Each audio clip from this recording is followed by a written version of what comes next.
హైదరాబాద్ ప్రపంచ IT hubs లో మన భాగ్యనగరం ఒకటి.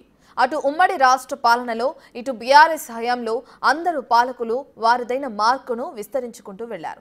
కానీ ఇప్పటి సీఎం రేవంత్ రెడ్డి ఈ హైదరాబాద్ హద్దులను మరింతగా విస్తరించాలని నిర్ణయించుకున్నారు. అందులో భాగంగానే 30,000 ఎకరాల విస్తీర్ణంలో ఫ్యూచర్ సిటీని అభివృద్ధి చేయాలని ఫిక్స్ అయ్యారు. అయితే ఈ నిర్ణయాలు ప్రకటనకే పరిమితం కాకుండా కార్యరూపం దాల్చేలా చర్యలు తీసుకుంటున్నారు.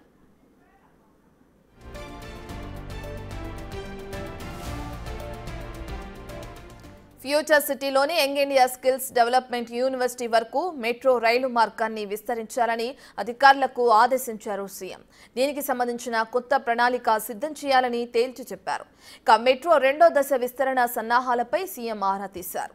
ఈ రెండో దశలో భాగంగా నాగోల్ నుంచి శంషాబాద్ ఎయిర్పోర్ట్ వరకు 36.8 కిలోమీటర్ల మెట్రో విస్తరణకు రాష్ట్ర ప్రభుత్వం కేంద్రానికి డిపిఆర్ను పంపించింది. కేంద్రం నుంచి అనుమతుల కోసం ఎదురు చూస్తుంది. అయితే ఇప్పుడు శంషాబాద్ ఎయిర్పోర్ట్ నుంచి దాన్ని ఫ్యూచర్ సిటీ వరకు పొడిగించాలని చెప్పారు సీఎం. దీనికి కూడా డిపిఆర్ తయారు చేసి కేంద్రానికి పంపించాలని సూచించారు.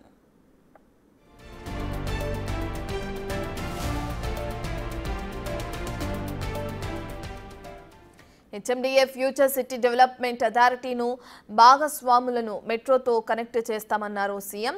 రెండో దశలో భాగంగా అన్ని మార్గాల్లో కలిపి 76.4 కిలోమీటర్ల మేర విస్తరించాలని రాష్ట్ర ప్రభుత్వం ప్రణాళిక. అయితే దీనికి 24,269 కోట్లు ఖర్చవుతుందని అంచనా వేసింది. అయితే ఇప్పుడు శంషాబాద్ విమానాశ్రయం నుంచి ఫ్యూచర్ సిటీ వరకు అంటే మరో 40 కిలోమీటర్ల మేర మెట్రో మార్గం విస్తరణ ఉంటుంది. దీనికి మరింతగా ఖర్చు పెరగనుంది. రవాణా మార్గాలను పెంచితే ఆటోమేటిక్గా ఏ ప్రాంతమైనా అభివృద్ధి చెందుతుందనేది సీఎం రేవంత్ రెడ్డి ఆలోచన. మెట్రో విస్తరణ జరిగితే ప్రపంచ దిగ్గజ కంపెనీలు ఫ్యూచర్ సిటీ వైపు చూస్తాయని ప్రభుత్వం అంచనా వేస్తోంది.